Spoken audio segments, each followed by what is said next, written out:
Nyx, heroes that kind of just run in, cast their spells defensively, bait out some abilities. And suddenly a 2k net worth lead for Tundra is just a 4k net worth lead like 5 minutes later, sieging high ground, forces them all back to base when they respawn, and we're going to repeat the process. Looks like any ancient stacks from your supports are just a bonus.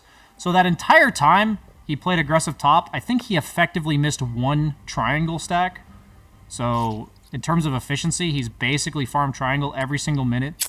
He's pushed mid tower, taken it. He's taken top tower. And now, because he's farming so fast, but he also has his ags, he's willing to farm this area. Notice how his farm's sped up to the point where he's pushed lanes, he's taken his triangle, and he has time to branch out into other places. And since he has the ags, it makes sense that he wants the ags at this time, rather than any other time, because his hero farms fast enough at this point that he wants to expand his range of farming, and the best way to do that on TA while still having impact is the ags. So he retreats into his own jungle, but still makes him a global threat. Takes the ag shard, super powerful ag shard, makes your traps silence. Super good against Ursa, Wyvern, Mirana, heroes that rely on abilities to defend themselves. And now he's actually playing the defensive part of the map consistently. He's basically, I wouldn't say he's a Spectre. He's like a Nature's Prophet. He can just farm anywhere and join the team. So now he's just playing ultra efficient, and the threat of being able to be anywhere is allowing his team to farm mid, top, and Darkseer's Iron Shelling bottom, and they're clearing their entire jungle, and Tundra has to be scared. That's just so cool.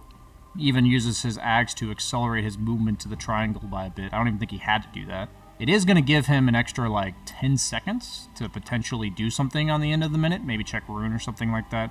It allows him to TP bottom and set up. So he actually goes back because he didn't see anything. And then he's going to TP to this trap again. So you can see how by accelerating his farm by like 10 seconds, it's giving them these opportunities to participate in fights. So that trap movement to his triangle was really cool, because it gave him that time to set up the traps bottom, which he then went back to the Ancients. Dude, that was such a cool play. Let's actually review that in depth. So we're talking about the 21-minute farm cycle, right? So he goes 21:30, he teleports to the triangle, which is going to eliminate maybe 10 seconds of movement, right? So it's going to accelerate his movement by about 10 seconds. He's going to utilize that 10 seconds that he's farmed all the camps, he's not missing anything, to then TP bottom and set up with his team, lay a trap, but make sure he doesn't miss any farm because it looks like nothing's immediately happening right now. Beauty of TA is that you can TP to your own safe lane and not have it grief you because you're not stuck here. And he gets out. Amazing game sense to know that Tundra is like all missing and that that's the exact moment he needs to get out. Ravage gets used, barely dodges it. This is a situation where if he was like 2 seconds slower on any of this, he didn't immediately trap to the Ancients, he didn't immediately TP bottom, lay the trap, and then leave the second it was out, or is up available to leave, he would have died there. This is just crazy speed of decision making where his team wins an awesome fight bottom, all enabled by his quick farming. He's going to be the one that pushes bottom because the enemy team is dead and he's the one that does building damage. So his team's going to clear mid. Really cool, efficient map play by them here. Going for BKB next. Seems like he does all the damage he needs. He has all the map presence he needs. So he pushed in bottom, pushed in mid. Immediately rotate to Roche because he forced somebody on the enemy team to go bottom. This is just such swift map movements. I thought he might go farm triangle there, but it looks like they want to just run at the opponent here.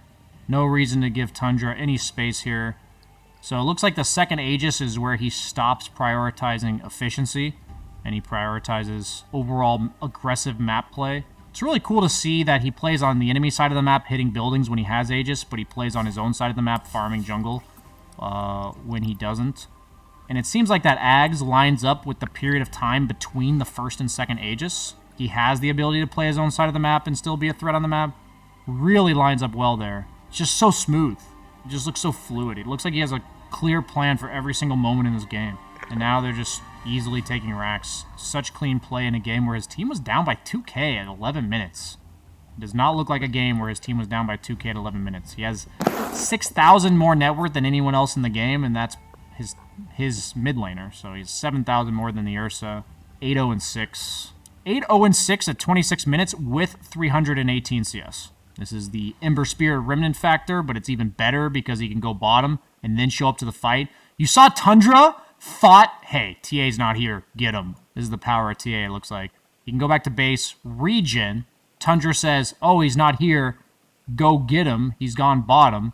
But the TA Ags is 10-second cooldown. So he's farming bottom and then shows back up to the fight with the Ag Shard silence and just kills the enemy mid. Yes, that is a Wyvern mid. And it makes the game look so easy. He relieved pressure bottom, regened up so that he could be full resources for the fight, and then instantly teleported back into the fight the second his Ags was up. And this is just a clinical game. I learned a little bit about the skill build in lane, a lot about how he was kind of trading off with his support in lane. That was really cool.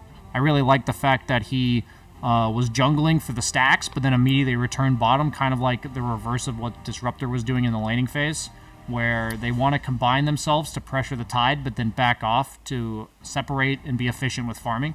So that seems like the key with all these ranged carries, but TA obviously fits perfectly in with this. Goes for the 1-point Psyblade, but then with the Dragonlance early, it effectively gives you the range of having max Psyblades.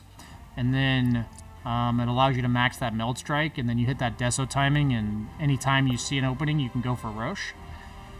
Just a really cool game plan. He's just so farmed. If the game wasn't this smooth, you'd probably have to go for some more damage items, maybe an earlier BKB instead of the Ags. But it seems like a situation where the earlier you can push out the lane this patch, the better. They might be nerfing TA soon, but I want to learn it a bit myself, and we're going to see how it goes. It's going to be a bit rough, probably, because TA is just a weird hero. Got to get used to using the traps and laying them out and planning the map. That seems like the hardest part. But hope you guys enjoyed a little bit of replay analysis, reflection on what we thought Sumail was thinking during this game. And, yeah. Like, subscribe, comment, all that kind of stuff if you like these kind of videos. Bye.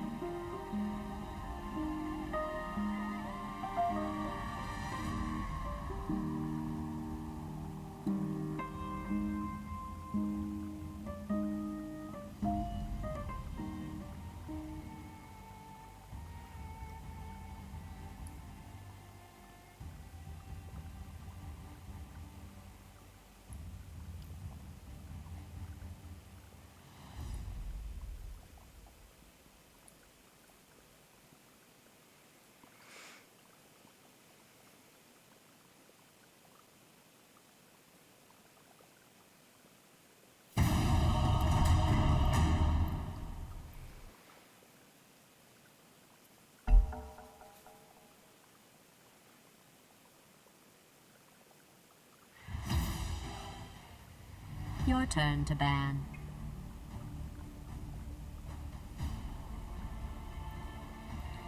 Five seconds.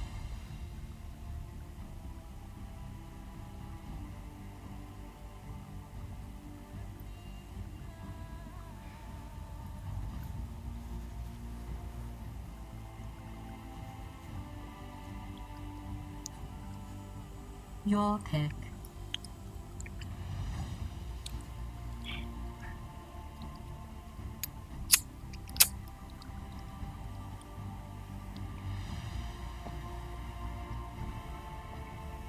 10 seconds to go.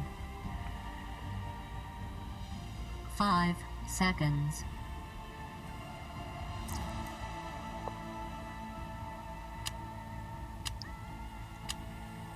Your pick. Try not to embarrass yourself.